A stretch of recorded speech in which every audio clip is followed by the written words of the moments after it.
now, he's finding it all over the place. Woodpecker damage on this limb, more on this limb. So there's a lot of it in this tree.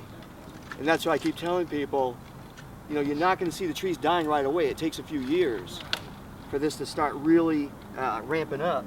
But that's where we're at. You know, woodpecker damage all over the place, very telltale sign. We start carving underneath the bark, and you see the S-shaped galleries that are part of the damage that the beetles are doing that actually are killing the trees. And that's what we're finding. You find some more? The grant that Missouri Department of Conservation supplied is a $25,000 grant. We've taken a lot of this good material and just ground it into mulch.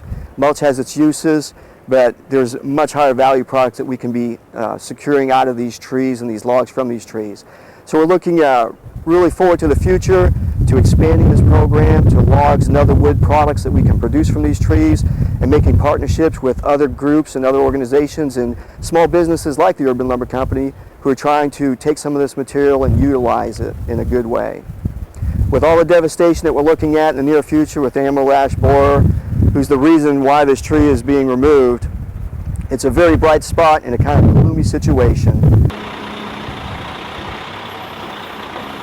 We're partnered with the Missouri Department of Conservation and Kansas City Parks and Rec, and we are taking ash trees that would be coming down anyway and normally turned into mulch, and instead of diverting them to the mulch pile, we're taking them and putting them to good use, making hardwood lumber, and that lumber is available for sale on our racks and can be used for cabinetry, shelving, coffee tables, whatever you need.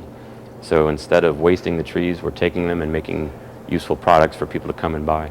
The sawing process takes a while. Trees are dropped off and they're sorted out by species, and when we have the need for that species on our racks, what we'll do is we'll saw it up, and it takes a while to dry the lumber. You can't use green lumber, and so we set it out in dry piles.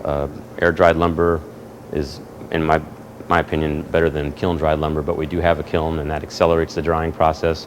So whenever possible, we air dry, but a lot of times we accelerate it using the kiln.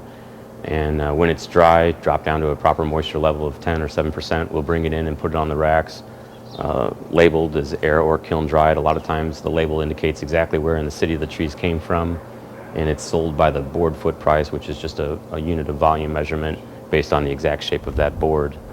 But definitely utilizing urban lumber is a practical thing to do, and I think it's going to be the way of the future because it's such neat wood and it's a waste to use it as mulch.